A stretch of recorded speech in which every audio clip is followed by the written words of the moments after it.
Usually we don't count a midweek episode as a full episode, but I think this today warrants it. We're doing a quarter. Me, Jack Purdy, here with Jackson Caudell from All Yellow Jackets, are doing a quarter season football check-in because weirdly we're the team in the country that's a quarter of the way through our season compared to who we're playing this week, who is a sixth of the way through their season.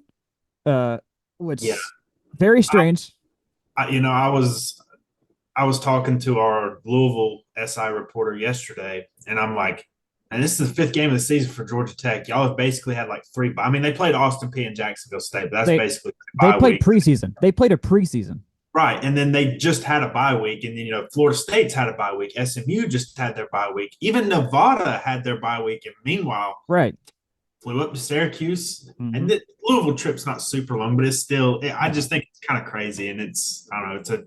I'm not a schedule complaint type guy, but I mean, come on. Well, I mean, rest advantage is like at least in the NFL is a real thing. That's a real factor. If you're facing a team that hasn't played in 10 days and you just played on a Monday night or something like that is a whole thing that ends up mattering a lot. I mean, football's ridiculously physical, so it's any little inch of rest you can get on top of with how much of a beating your body's getting, it makes sense.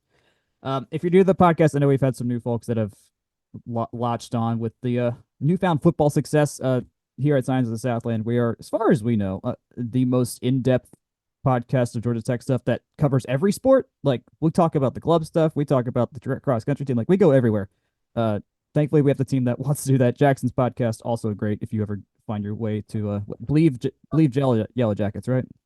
Believe Georgia Tech. Believe Georgia Tech. Okay, gotcha. All right, so That does have a good ring to it, though. believe Yellow Jackets. Yeah, Yeah, that kind of has a good ring to it. not bad. Well, hey, there you go. There's your free idea. That's all you get today. Anyways, let's dive into it. This is a quarter season. Technically, we're a third of the way through the season. But assuming a bowl game, this will make it a quarter-ish.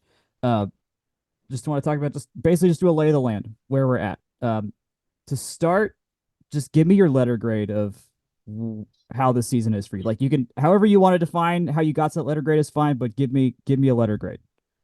I would say a B, and and I know this is probably a little unfair. I do think I had to notch it down a little bit after just like Florida State's a terrible football They team. really They might go 5-7. Like there's not even like that's not even a hot take at this point. Like I think the hot take is Florida State's going to win 6 games at this that point. yes. Like I was talking yesterday. Like I still think we're finding out how good Georgia Tech is. And I think this is a good team. I think it is improved in a lot of areas from last year. Like I think you can look at the run defense, and I'm not here to try to blow smoke and say the run defense is elite this year, They're but not. Not yet. Not yet. watched every game last year. Like it's way better than it was last year. You look Right. at the advanced numbers, it's better than last year. There's some things, the turnovers is another thing. Like Haynes King has played really clean and efficient football through 4 games. But there are still some things like I think the defense as a whole is still a work in progress. Like I think the Yeah. Syracuse game showed that hey, there's still some holes here. My biggest concern coming into the year was pass rush, and that's kind of brought out to be true.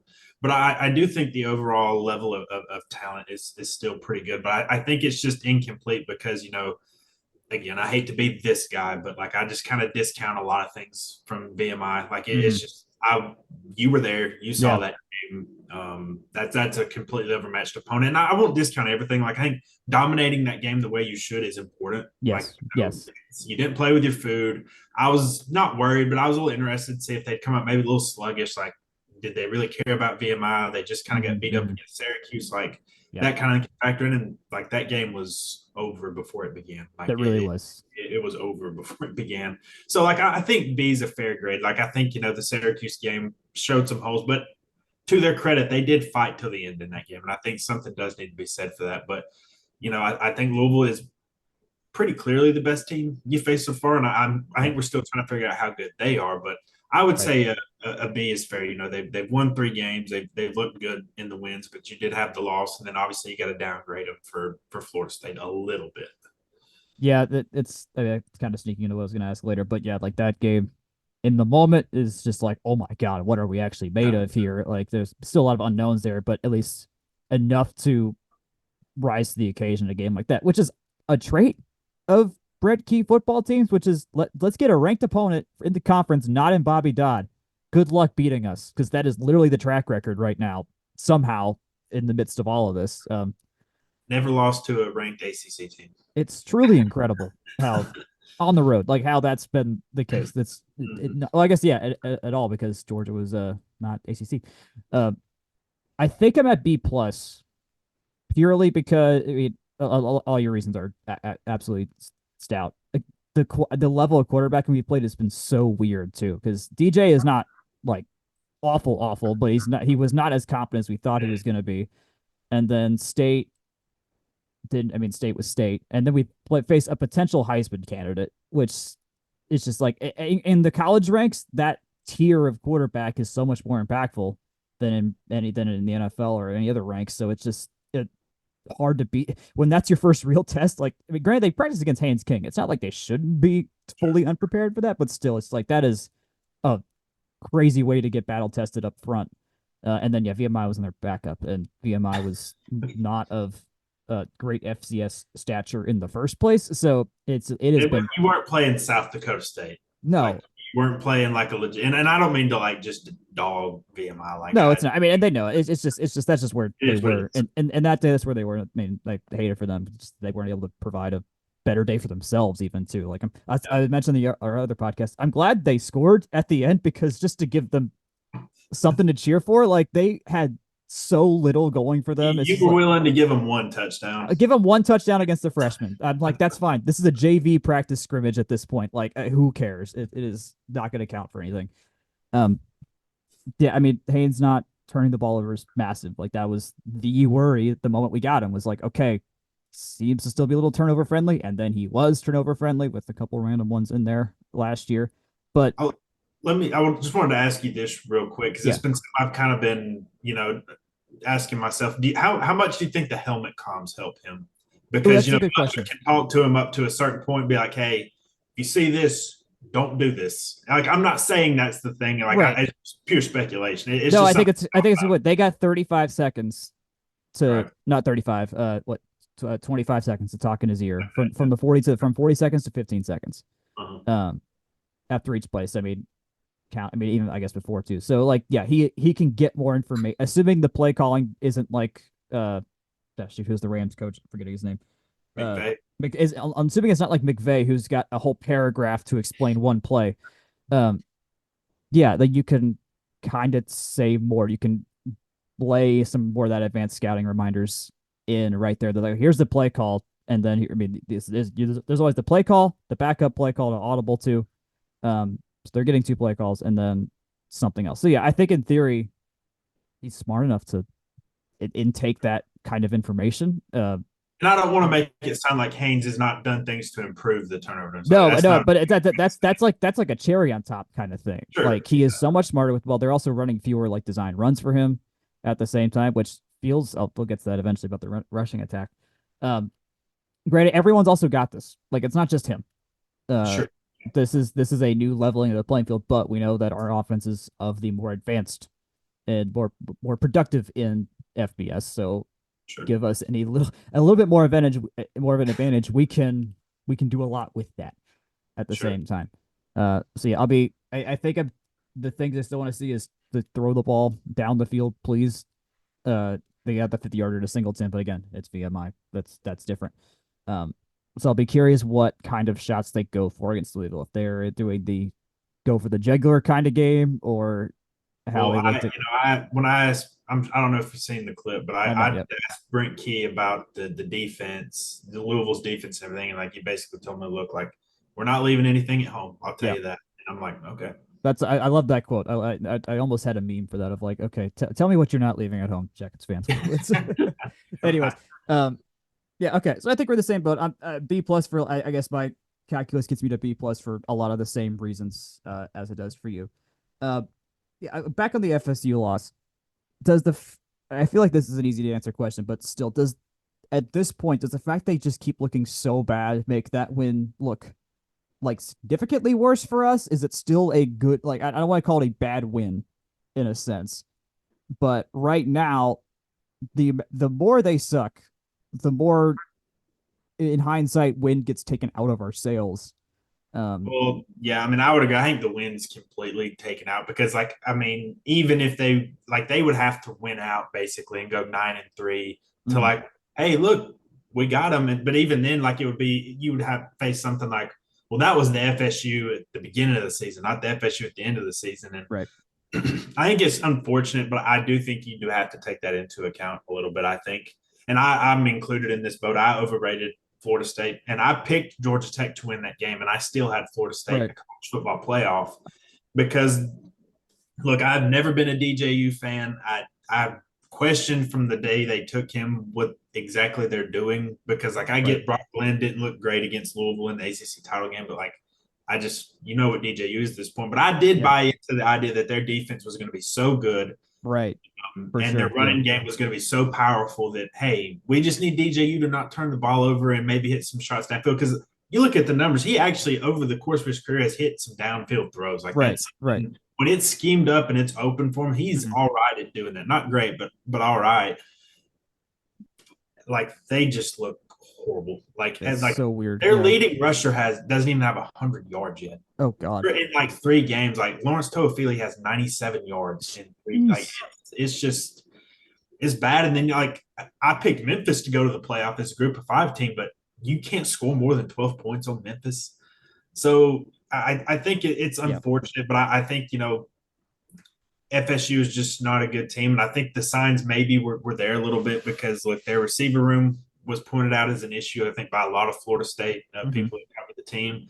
I think the offensive line was overrated pretty drastically. Now, Yeah. I think they've suffered some injuries in the first couple of weeks here, but yeah, I do think you have to discount it a little bit. Like again, I feel like it is unfair to those guys, but sometimes that happens. Sometimes Yeah. a win it looks good, and it just doesn't turn out to be very good at the end of the day. We can never erase that it was a win over a top 10 team. That is Yep. That'll etched always permanent. That is etched permanently. But then yes, if this keeps going the direction that it's going, we don't have a quality win yet no, because at I this don't think point. Florida State wins this weekend. To be honest with you, Okay, so well there you go. So I mean, yeah, like this turns into week 5 or week 4. Our week 5 is the first real shot at beating a team who is supposed to beat us, like and legitimately, who we know for sure can be better than us any given day. yeah, and the underlying thing there is I think Louisville's good. Like Yeah.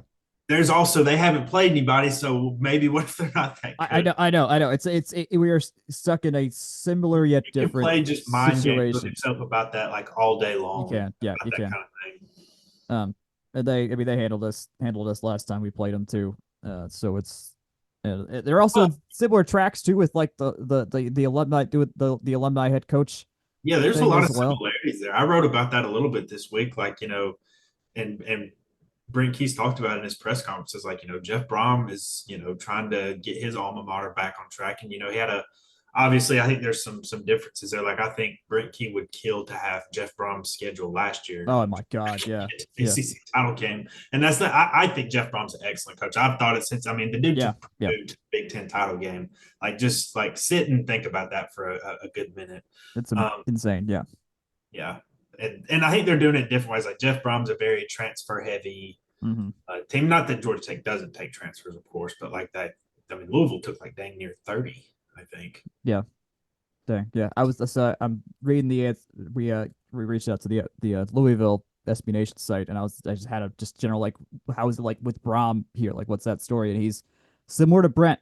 They to quote here, like he actually follows and roots for the teams, not because of nothing burger, but because he wants to see the school win. Like he cares that the entire University of Louisville wins. But those are like the ideal guys to have in positions like this. It's like people that actually are gonna care about that, like who want to win for the sake of how much pride they have of the logo on their shirt, and not just this is my job and I You get see paid a that crap ton work of money for this. So for different places. I mean, yeah, like I won't bring them up on here, but you know, even at like the jury's still out on Mario Cristobal a little bit, but like they look right, good right now. And that's a guy that he played on Miami national title teams, and yeah, he cares about the school. Like having a guy like that is loyal and has that kind of effect for the school. I do think is a plus. That doesn't now that's not like everything, but yeah, they're good at several other things as yeah. well.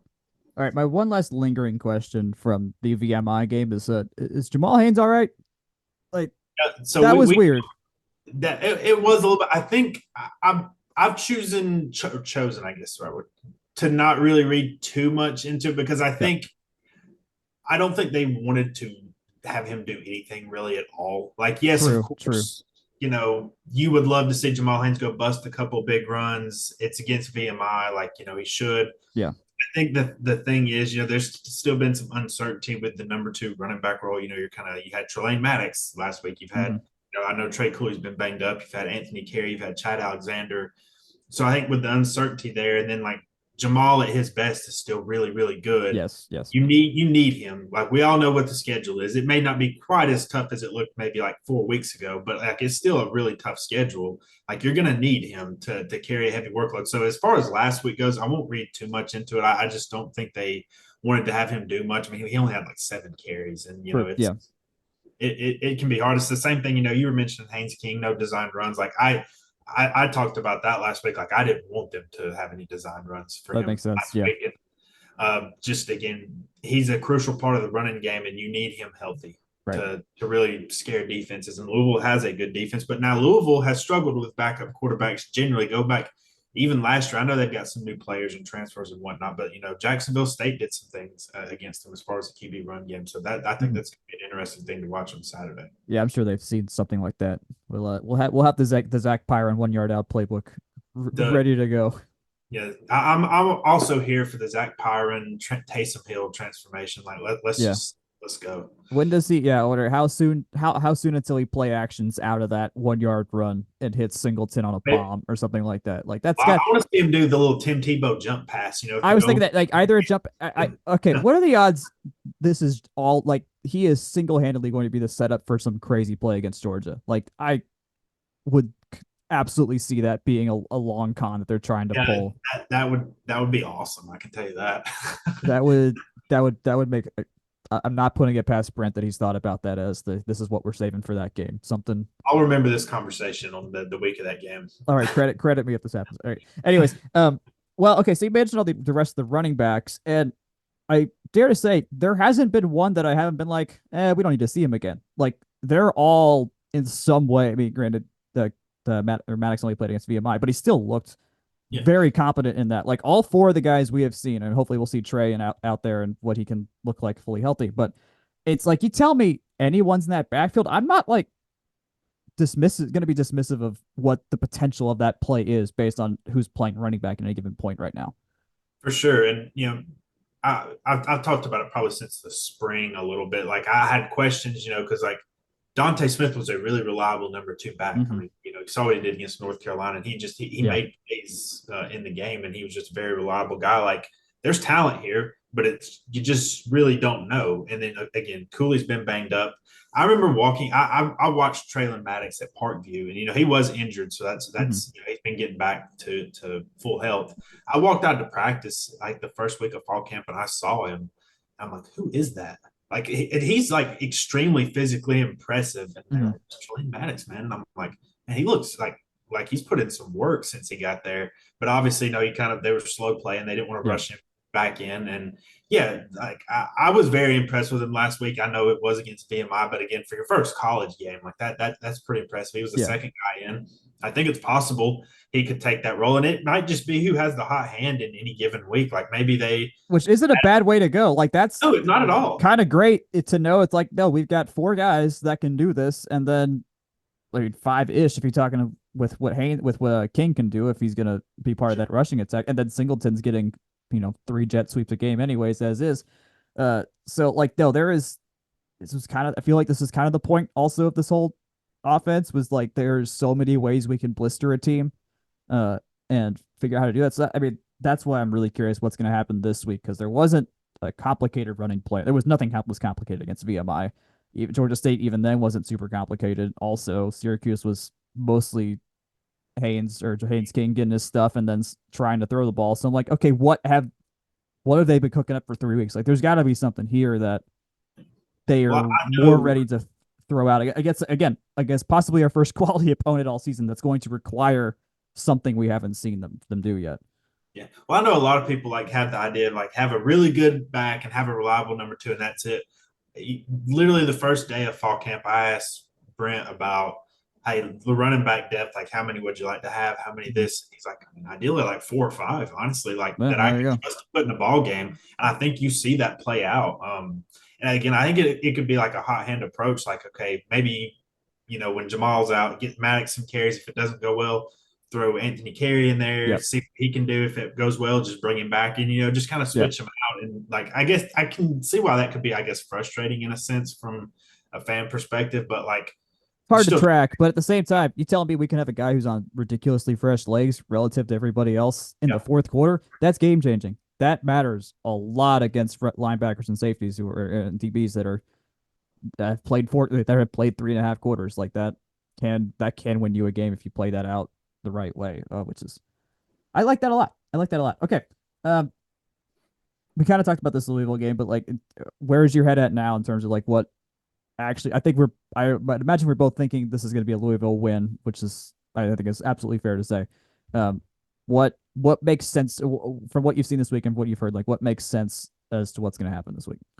So, I'll go back to my biggest question being the pass rush. And, I think when they face, I picked them to beat Syracuse, but I did say, like, hey, this is the first real passing attack you've played. And I think that's a bad matchup defensively because I Mm-hmm. actually think the secondary is pretty solid. Go look at the No, I PF did. No, I think so too. Yeah, for Warren Burrell. He's really good coverage ways. Amari Harvey can make plays. I'm not yeah. saying like top 5 NFL draft picks, but like they're pretty good. I just think you have to affect the quarterback in some way or form. And like Yeah. McCord, like I mean, he was barely breathed on. And Santucci started to blitz a little bit. We saw in the second half try to get him off his spot a little bit because Mm-hmm. Syracuse did throw a lot of quick game stuff. So like that can complicate like sack numbers and Yeah. everything. But look, they have 5 sacks in 4 games, and 3 of them were last Saturday. So like that tells you what you need to know. And Yeah.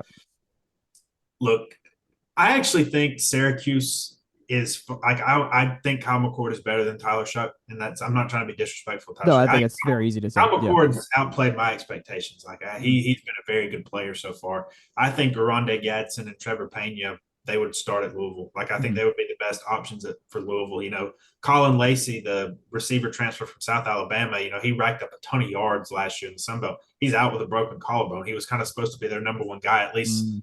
I thought. And then you have Alabama transfer Ja'Cory Brooks, who's a pretty solid player. I still wonder, kind of they have some talent at receiver, but there's nobody that scares me like that. Like Yeah. those guys on Syracuse, I already knew were good. Like they were good last year, and Syracuse's offense was crap They had last year. size advantages and everything like that. Yeah. Exactly. Yeah. That was Um, that was hard to watch. so I Gadsden. actually do think Syracuse is better in those ways, Mm-hmm. but I also think Jeff Brom is a fantastic play caller. Yeah. Like he can scheme it up as good as anybody, and that's what worries me.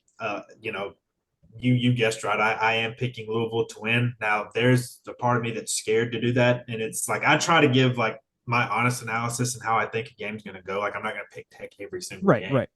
Um, there's just a part of me that's scared because this is the type of game Georgia Tech wins. History is screaming in your face right now. It's Yes. just it's telling me like you've seen this before. I haven't followed or covered the team as long as you have, but I've seen this a lot of these Brent Key wins. I've seen all of them. I've been in person for Yeah. all of Yeah. them, Yeah. and it's just like, man, do you not learn?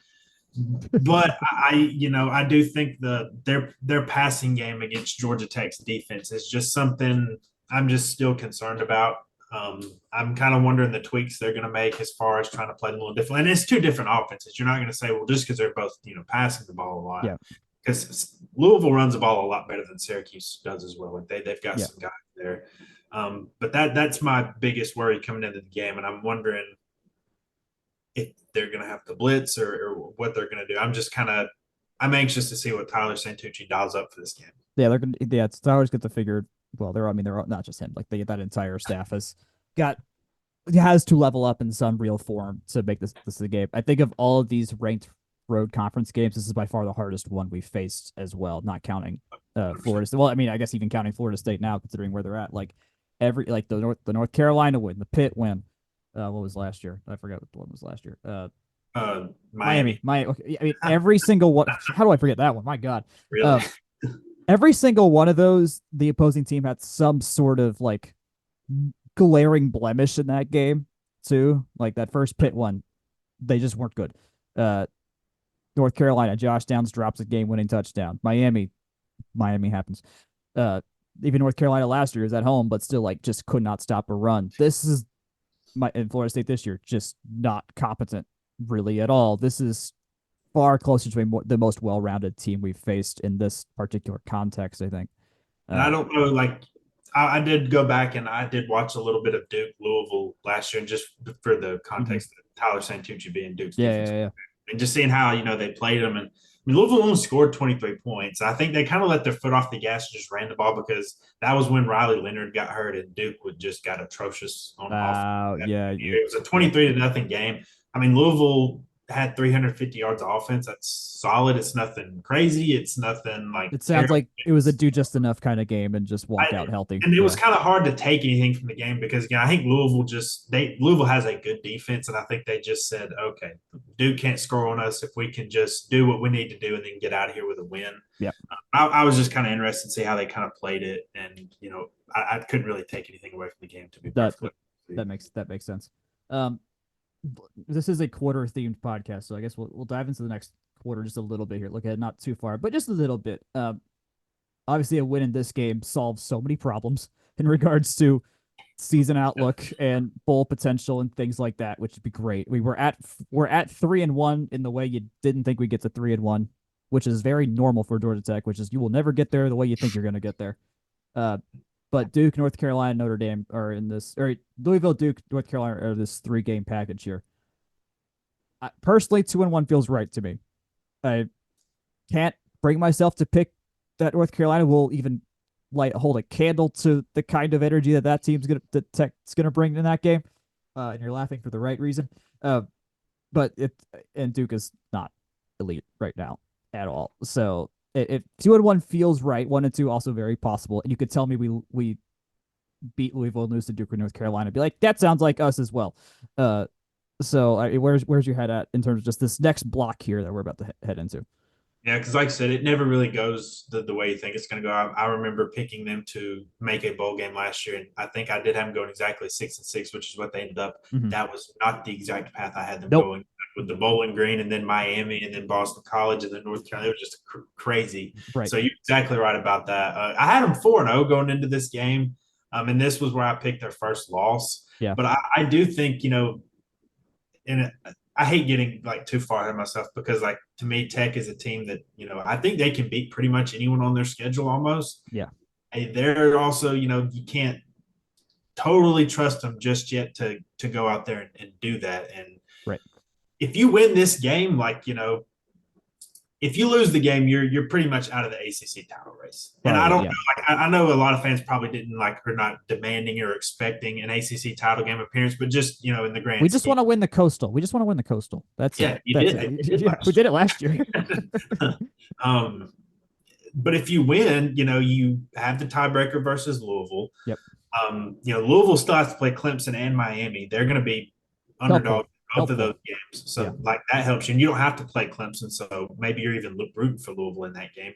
You still have to play Miami down the road, but the rest of your ACC games are fairly manageable. Like it's just that Miami game. It's just that Miami game that's truly like, oh, okay. Which I mean, ironic. I think Miami's very good. I picked them to win the ACC. I still am. They're good. Yeah. You have to. I don't know. They have to go out and do it. Like it's still Miami's not proven anything. They do this kind of thing at times, but I do think that's a very, very, very talented team. In a lot of ways. So, but like Duke is. I'm not. I don't want to like take anything away, but like I don't think Duke's very good. Yeah, it's not. It's not. They beat Northwestern in overtime. They should have lost to UConn last week, and they only scored 26 against Elon. They'll probably beat Middle Tennessee State and get to 4-0.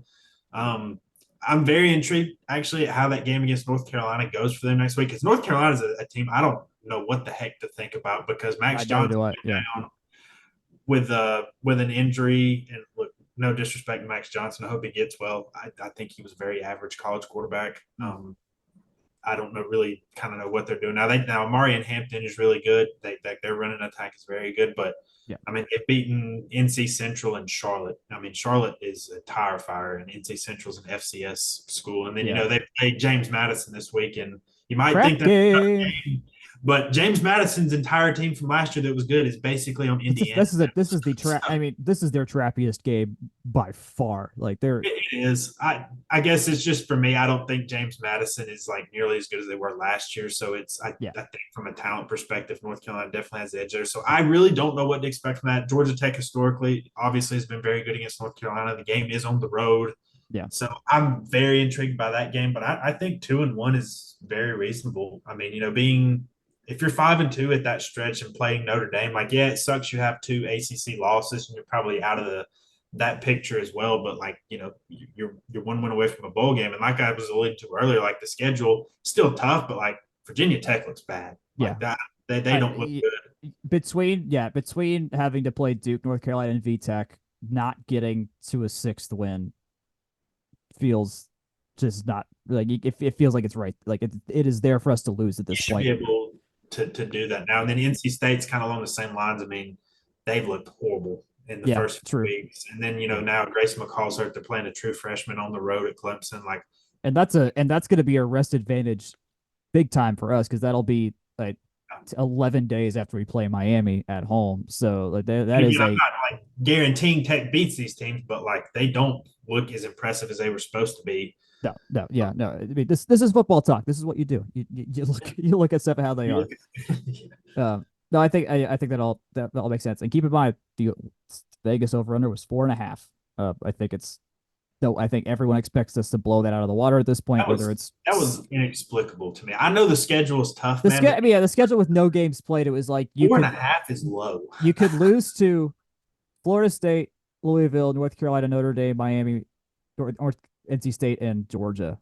But even then, that still puts you at 5. So 5-6. So it's Yeah. like I don't know where that came from. I truly don't.